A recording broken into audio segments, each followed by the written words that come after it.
Now be honest here, before you saw the title and thumbnail, when's the last time you thought of Nicolas Pepe? Remember him, the guy who joined Arsenal from Lille and looked like he would be the next great Premier League winger? The man who, before Declan Rice rocked up to the Emirates, was Arsenal's club record transfer fee. Do you know where he played last season?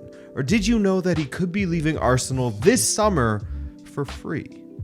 Hey, I'm Adrian, and yes, his contract is up in June of 2024, but it looks like Nicolas Pepe will be leaving Arsenal this summer, likely for free. So what happened? In this video, we'll go through what exactly caused Arsenal to make Pepe their record signing back in the day, previous record signing, what went wrong at Arsenal, and why Arteta and Edu's stance on situations like this speak to what could be on the cards for Pepe in the future.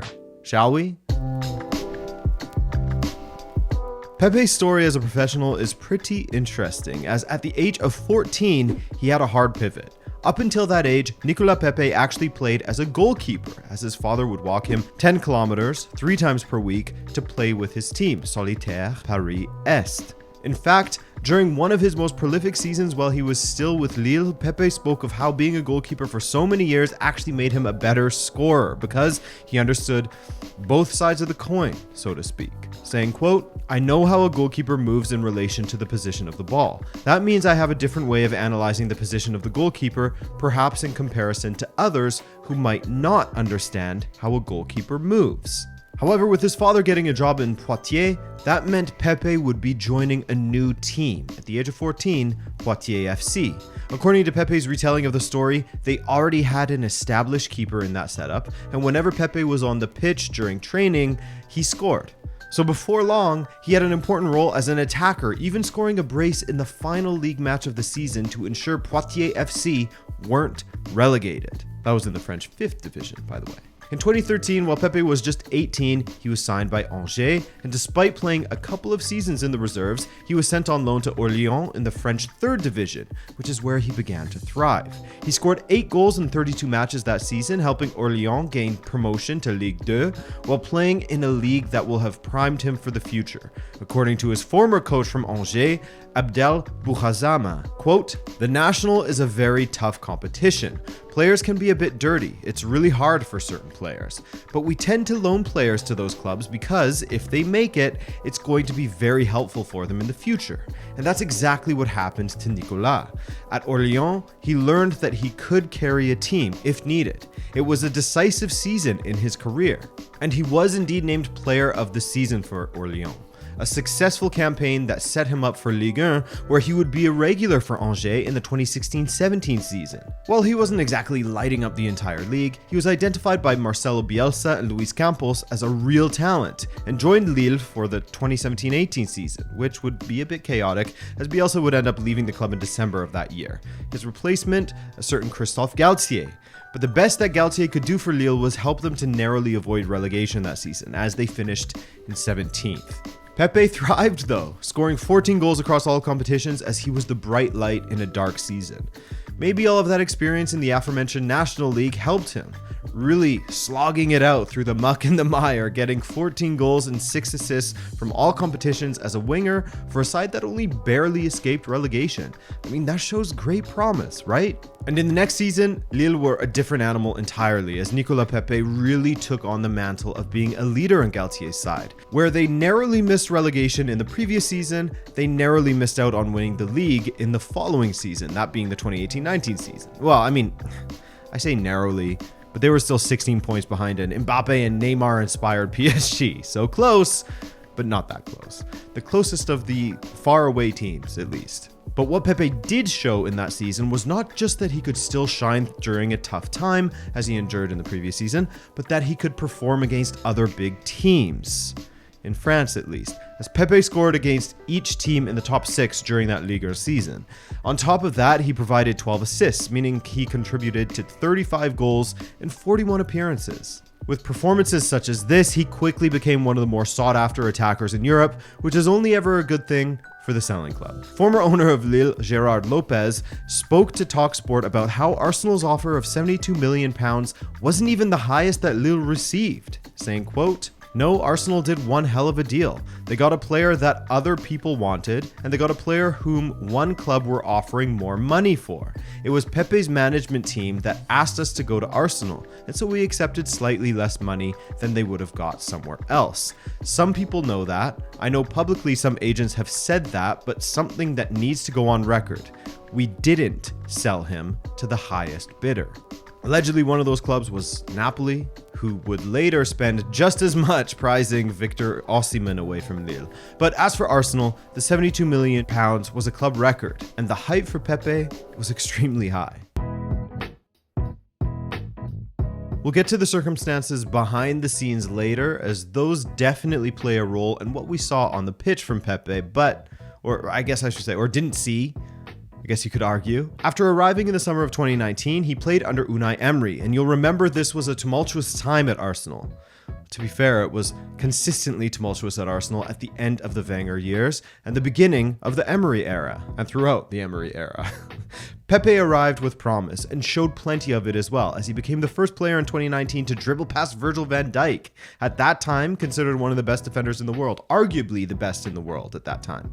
However, as far as his output went, he had a hard time reaching the levels that he was at with Lille. We would see flashes now and then, but mostly in cup competitions. His Premier League performances left a lot wanting. In the 2019-20 FA Cup, he played a massive role for Arteta, scoring in the 2-1 victory over Sheffield United in the quarterfinals, setting up what would be Aubameyang's match-winning goal against Manchester City in the semi-finals, as well as the cup-winning goal in the FA Cup final, again setting up Aubameyang.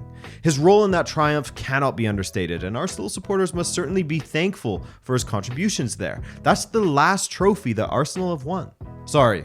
Of major trophies, not counting community shields and stuff like that. This cup dominance from Pepe would continue to be much of what he offered Arteta, as he helped Arsenal to the semi-finals of the Europa League in the 2020-21 season, scoring 6 and assisting 4 times in that competition from 13 appearances.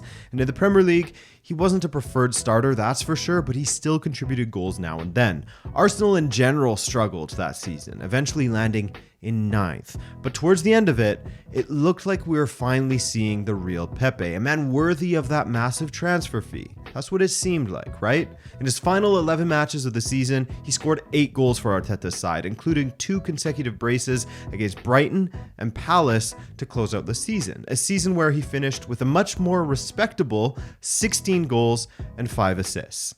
However, there was still criticism. I mean, naturally, you see any player with a price tag like that, any player who was a club record signing, and there's far more scrutiny applied to their performances. With that price tag, you're expected to, at minimum, be a regular, whereas the expectation would fall closer to being a leader through your performances. Without the price tag, he would be viewed quite differently, I imagine, especially with 16 goals and 5 assists. But yes, while his numbers were better, if you look at the matches that he was scoring in, that's where people start to chip away, try to undermine his performances a little bit. In the Europa League, he scored against Dundalk FC from Ireland, Molde from Norway, Slavia Prague, and Villarreal. In the Premier League, the highest ranked team that he scored against was 3rd place Leicester. They actually ended up in 5th. The rest were against this Everton side that finished in 10th that season, Southampton, who finished 15th, Brighton 16th, Sheffield United 20th, West Brom 19th, Wolves 13th, and Palace, who finished in 14th. Everyone in the bottom half of the table, essentially. And I totally understand. You can only score against who's in front of you, right? But he was there for the big matches as well, and he failed to perform in them for the most part. So when you look at his season, with the benefit of hindsight, it looks more like a purple patch where he was playing above his level, rather than a glimpse at what he was truly capable of. In that final season at Arsenal, the 21-22 season, he was already mostly a forgotten man under Mikel Arteta. Bukayo Saka, Martinelli, Emile Smith-Rowe, all of them were thriving under Arteta, while Pepe went on to play for just 951 minutes across 23 appearances. Again, he went back to being an effective cup player, namely in the EFL Cup, where he scored twice and assisted 4 times, but he spent many a match on the bench in the Premier League as an unused substitute. And so Pepe was sent back to France on loan via OGC Nice, a club who was essentially trying to create a former Premier League 11. Ramsey, Barkley, Schmeichel, Pepe, they all joined up, and it didn't go so well. There were major questions to be asked of those in the executive suite at the club, those calling the shots. And while Pepe looked good in glimpses on the pitch, that's sort of becoming the motto of his career since leaving Lille, isn't it? Good in glimpses, but ultimately not consistent enough. 6 goals in Ligue just isn't enough to call a move a success. That lack of consistency, as well as a lengthy layoff due to injury, meant that Nice had no interest in completing what would ultimately be a very costly signing of Pepe, given at this time Arsenal wanted to recoup some of the cash they spent on the Ivorian winger. So this all begs the question, how did he go from a sought-after talent at Lille to the point where Arsenal are considering terminating his contract 4 years after signing him? Well, first of all, there were plenty of changes at Arsenal during the time that Pepe joined, and shortly after, of the individuals who actually brought him to the club. Raul Sanllehi was the main man pulling the strings on his deal, Edu absorbing most of Sanllehi's former duties. Edu will be an important part of this going forward, so keep him in mind. On top of this, you had Unai Emery losing his job in December of 2019, and Emery, well, apparently he didn't want Pepe to begin with, as he prioritized making a real push for Wilfried Zaha that summer. Instead, Zaha, forever linked away from Palace, and only recently went off to Turkey, which is where Pepe could end up. But we're not there yet. There's an order to these events, a method to this madness. So already you have a division within the club of Sanllehi, who really wanted Pepe, but the rest of the people involved in decision-making, including Emery, weren't as keen on him. With the benefit of hindsight now, this is a hindsight take, people. Sound the alarm. Perhaps their worries surrounding Pepe were justified, as Arteta, in the season and a half that he spent with Pepe, wasn't incredibly keen on him. Similarly to how Ozil suffered at the Emirates due to his lack of defensive work rate, there were major concerns surrounding Nicolas Pepe's defensive awareness and work rate. Arteta wanted him to track back and contribute more defensively, press the opposition when out of possession. In fact, in an article for Goal.com, listed below of course with all of my other sources, Charles Watts pointed out the following surrounding his defensive lapses. But defending is far from Pepe's strong point, and you can feel Arteta's frustration with the winger whenever he is watching him from the sidelines. Arsenal's manager almost has to coach Pepe through the games, constantly telling him exactly where he wants him to be at all times. There was one moment towards the end of last season that summed up Arteta's frustrations with Pepe. Leading 1-0 in the final few seconds at Aston Villa, the winger, who has been introduced as a late substitute, put in a lazy challenge to give away a free kick in a dangerous area. Arteta was clearly incensed at the £72 million man for his decision-making, not for the first time. Pepe is best when he's playing in transition, utilizing his pace and trickery to beat a man or two on the counter, then play a final ball or strike at goal. Arsenal do indeed score a lot of goals on the counter, look no further than Martinelli and Saka, but they try to control the match far more than perhaps they did in the initial few months under Arteta. The emergence of players such as Saka and Martinelli, previously Smith Rowe as mentioned, and now Leandro Trossard, Marquinhos, Reece Nelson is sticking around. It seems like with every window, Arteta has signed more and more players to fit his mold, leaving Pepe in the dark. Now, he has been linked to a move to Turkey to play for Besiktas.